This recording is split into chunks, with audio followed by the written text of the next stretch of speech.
And so while I waited, I had to wait for her to open back up. And once she opened back up, she let me know. And I had, by that time, all of my pre-approvals had expired. And so I had to get a hold of the VA again and get my acupuncture going again. And that took time. And so I called them. I talked to the neurologist. He's like, yep, okay, let's do the acupuncture again. It was probably 2 months after that before I even heard back that it was approved from the VA. And they called me and said, okay, who do you want to see? Where do you want to go?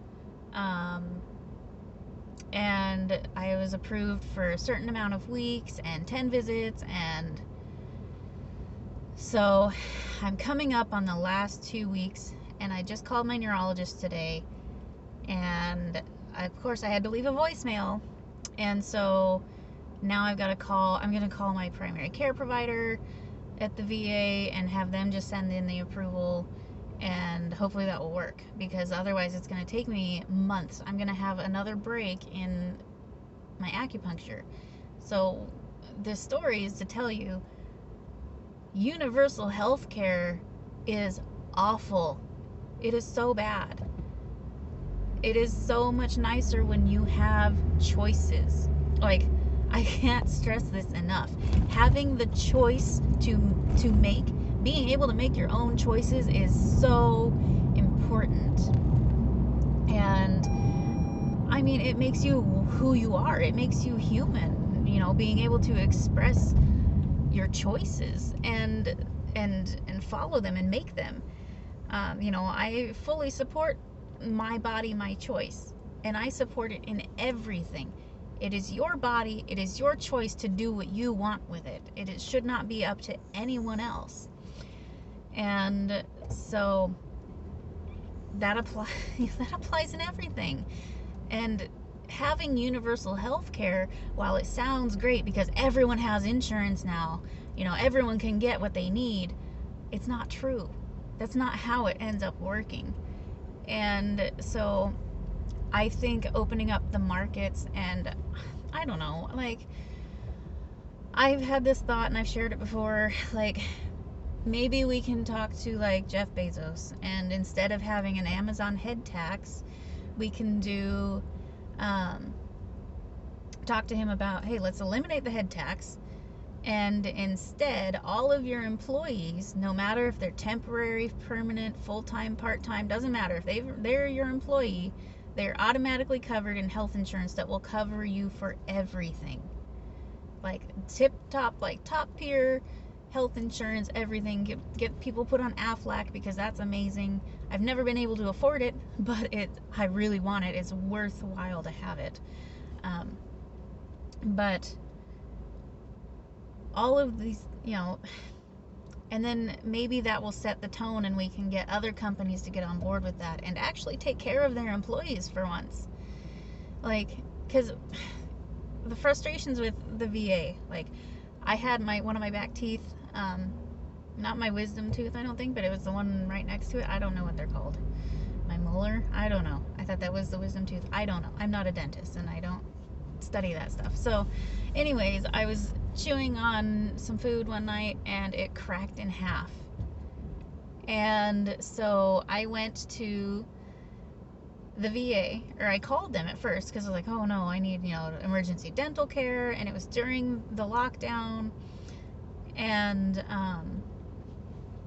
so I went in to the emergency room, because I was doing research, and I talked to the people on the phone, and I was like, look, here's what happened, my tooth broke, I need dental care. And they they're like, yeah, you're gonna have to just go into the emergency room and they'll take care of you there.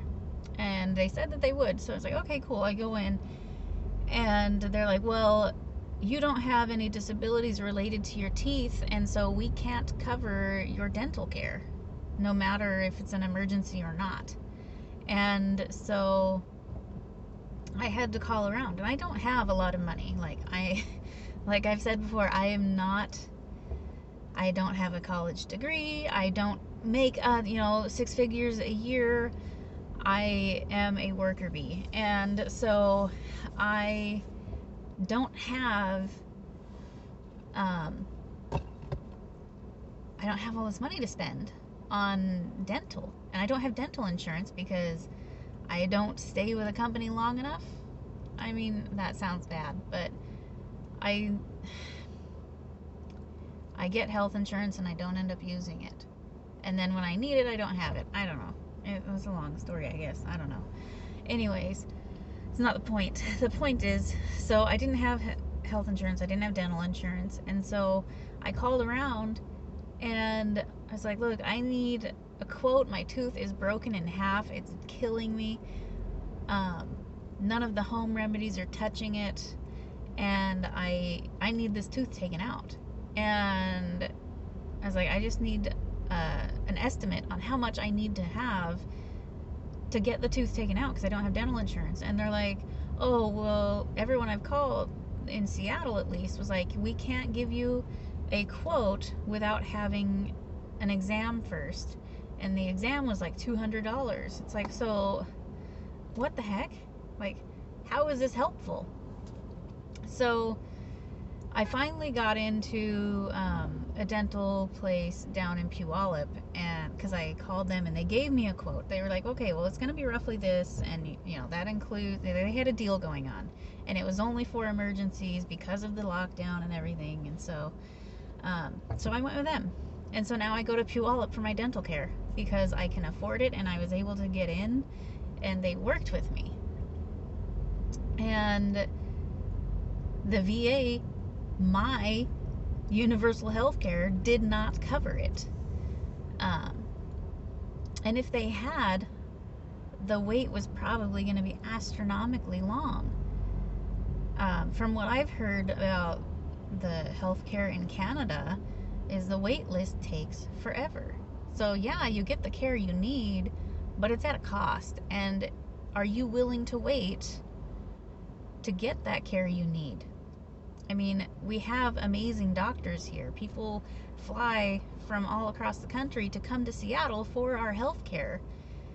We shouldn't be dismissing that. We should be encouraging more people to utilize that, and making it more affordable would be beneficial. And, you know, encouraging our employers to cover their employees 100% on their health care. I mean, how can you go wrong with that? I mean, yes, it's expensive for the employer, especially small businesses. I could see how that would be an issue. And so maybe the city can work something out, and we can figure out how to subsidize, is that the right word? Figure out how to put employees, as long as you're gainfully employed, you're on a health insurance plan. And like maybe like Apple Health, only better. I mean, Apple Health isn't that bad, right? I mean, my kids are on it and I haven't had any issues with it. But you know, something like that. We need to get everybody covered. Everyone should have health insurance because health care is just astronomically too expensive.